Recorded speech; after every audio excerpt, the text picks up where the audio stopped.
We are witnessing a profound threat to our nation at the southern border. Joe Biden, Kamala Harris, and this entire administration has deliberately and willfully facilitated the criminal invasion of this country.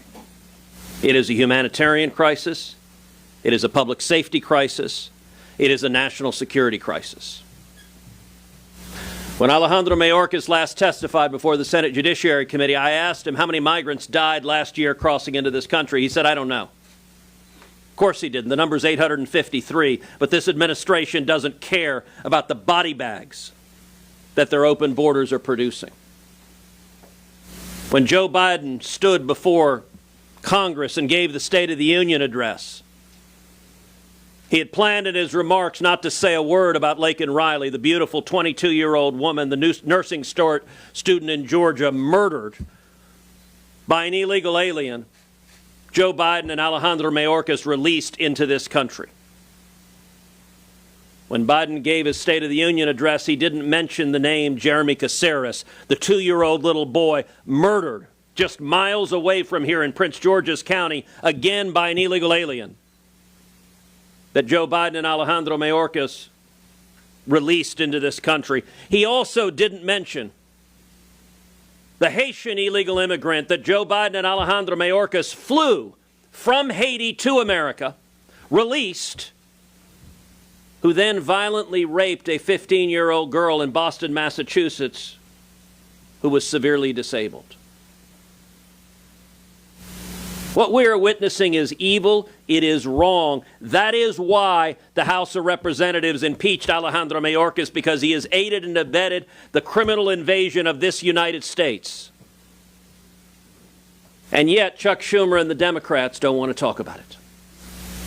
Even worse, Chuck Schumer and the Democrats want to defy their constitutional responsibility. 21 times in our nation's history, the House of Representatives has sent articles of impeachment over to the Senate. 21 times. Alejandro Mayorkas is only the second cabinet member ever to be impeached. The last time a cabinet member was impeached was 1876, 148 years ago. What Mayorkas has done is extraordinary, and its consequences are profound. Under the Constitution, the responsibilities of the Senate are simple and straightforward. They are to try this impeachment.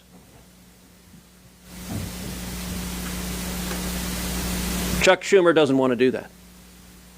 Instead, he wants to move to table the entire thing, and there are three reasons Chuck Schumer wants to move to table the articles of impeachment. Reason number one, he does not want to allow the House managers to present the evidence of Alejandro Mayorkas and this administration's willful decision to aid and abet this criminal invasion of this country.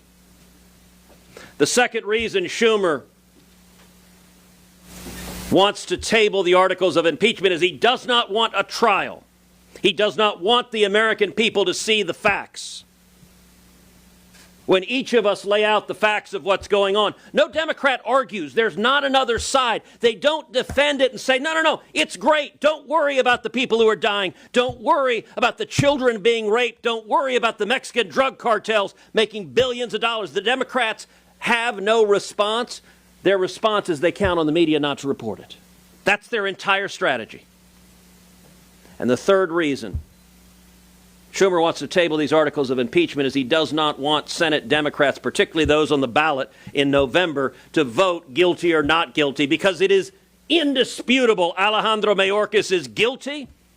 And he's not just guilty of aiding and abetting the invasion that has happened for the last 3.5 years and every dead body that has resulted, but he's guilty tomorrow and the next day and the next day. He intends to continue facilitating and accelerating this criminal invasion. Of the 21 times the House has voted out articles of impeachment and sent them to the Senate, in 4 of them, the Senate either lacked jurisdiction because the individual was a senator and not an executive branch officer or a judicial officer, or the person impeached was out of office and the case was mooted. In every single case, where the individual impeached was still in office, and all 17, the Senate conducted a trial and adjudicated and came to a decision, guilty or not guilty. In 2013, Harry Reid nuked the filibuster. That did enormous damage to the institution of the United States Senate. In 2024, Chuck Schumer intends to nuke the impeachment clause of the United States Constitution. And make no mistake, if this precedent is set, it will not be the last time it is used. If and when Donald Trump wins in November, if, God forbid, Democrats have the House, they'll impeach him again. And probably again and again and again. And what Chuck Schumer is deciding is the Senate no longer has to try impeachments, but instead can hide behind procedural games. Anyone who cares about the security of this country should oppose what Schumer is doing and vote to convict Alejandro Mayorkas, and anyone that cares about the United States Senate and about the United States Constitution should demand that a trial be conducted. The American people deserve a trial, and I would encourage everyone in the media, ask yourself, why is Chuck Schumer so terrified to have a trial on what's happening on our southern border? And the answer is he cannot defend it, and he desperately wants to keep it hidden and secret from the American people. Thank you. Since the chairman has gavelled out all of my colleagues with their unanimous consent, I am going to read for the record many of the chairman's comments in September of the importance of hearing from the whistleblower. Again, Ambassador, thank you for your patience, thank you for your service, but since we haven't been able to conduct ourselves in normal procedures, I'm just going to use the 5 minutes for this. September 29th, in the Wall Street Journal, quote, "The whistleblower at the center of the impeachment investigation of President Trump will testify in the House very soon." This is a quote by the chairman. USA Today, September 29th. Talking with ABC News this week, Schiff, the Democrat who chairs the House Intelligence Committee, said the whistleblower would testify very soon, and the only thing standing in the way was getting security clearances for the attorneys representing the whistleblower so they could attend the testimony. From Vox, September 29th, Rep. Adam Schiff said Sunday the whistleblower at the center of a growing scandal surrounding President Donald Trump will testify before the House Intelligence Committee very soon. On CNN, September 29th, Schiff said Sunday on ABC as well as NBC's Meet the Press that he expects the whistleblower to testify very soon. The Washington Post, September 29th.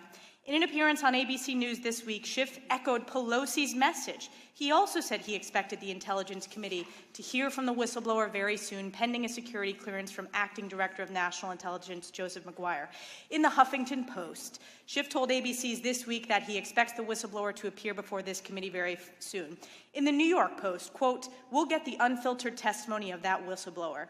In the Washington Times, quote, "That whistleblower will be allowed to come in." These are all quotes from Chairman Adam Schiff. In Talking Points memo, the question was posed, actually this was by George Stephanopoulos, "Have you reached an agreement yet with the whistleblower and his or her attorneys about coming before the committee and providing the information firsthand?" Quote, "Yes, we have," Schiff responded, "and as DNI Maguire promised during the hearing, that whistleblower will be allowed to come in and come in without a minder from the Justice Department or from the White House to tell the whistleblower what they can and cannot say. We'll get the unfiltered testimony of that whistleblower."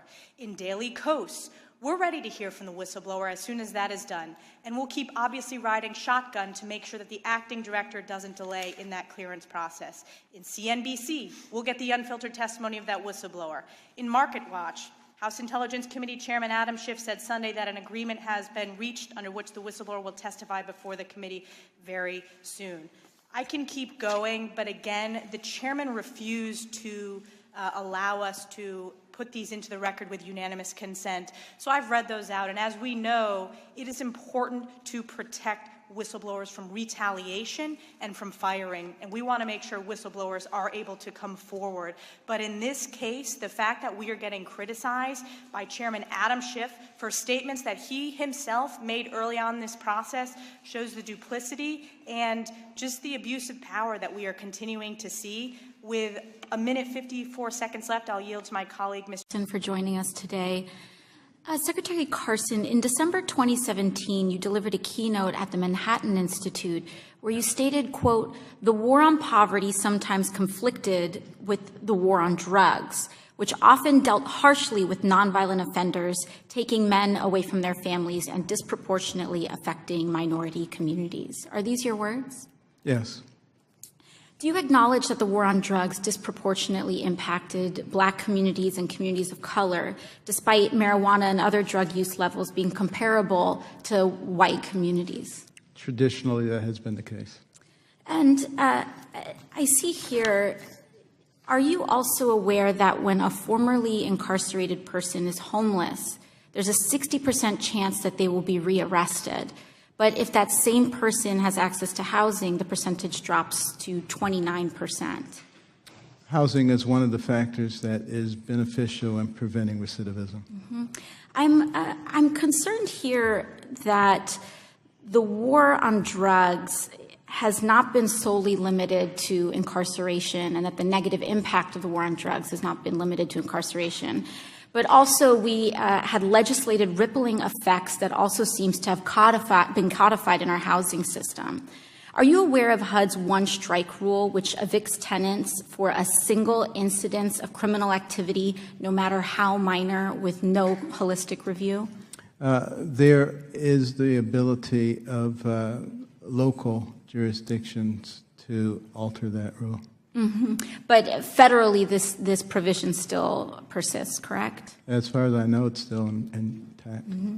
And so a person could be stop and frisked and be found in possession of a small amount of marijuana and then be evicted or have their entire family evicted from public housing. That is a possibility. Are you aware that owners and public housing authorities can subject tenants to tests for alcohol and drugs? They can require that, yes. Mm-hmm. And I see here that we also have no-fault policies where an entire family can be evicted for the criminal activity of a guest of the household, even without the knowledge of anyone in that household. Are you aware of that provision as well? The use of such activity is extremely limited, if ever used. Mm-hmm. But they are still codified in federal law, correct? Is it on the federal books? As far as I know, it's been on the books for many, many years. Mm-hmm. Do you support reversing some of these provisions? Do I prevent which provisions? Say the no-fault policy. I can talk about that on individual cases if you have an example that you want to talk about. Well, I'd say, would you support being able to move some of these policies over to a more holistic review? You know, you yourself asked for case-by-case consideration. Should that case-by-case consideration be codified in federal law instead of having blanket one-strike or no-fault policies? I'm always in favor of more flexibility. Well, I'm happy to hear that, Secretary Carson. I'd also like to highlight there's been much talk about the issue with NYCHA and public housing, and it's horrifying, the conditions that are happening in NYCHA. It's horrifying that people are living through winter without heat, opening their ovens to try to make sure that they're able to sleep through the night. But I think it's important to notice that this is not about throwing more money to the problem. This is about throwing the money at the problem. NYCHA and public housing across the country has been starved by members of Congress for over 15 years, and that deficit has built up for many, many years, which has led to, in New York City alone, a $32 billion price tag to make sure that we get people basic heat, hot water, and so on. And I don't think that, no matter what policy changes we make, you can't take food away from a child and then not understand why they can't or don't eat. And I think that that's exactly what's happening with our public housing program. Chairwoman, I would like to seek unanimous consent to submit to the record a New York Times article on what it would take to fix New York's public housing. Without objection, such is the order. Thank you very much. And I'd also like to make of note that the provisions that we wanted to reverse, including one strike and no fault policies, are being introduced in our bill on the Fair Chance at Housing Act. Thank you very much.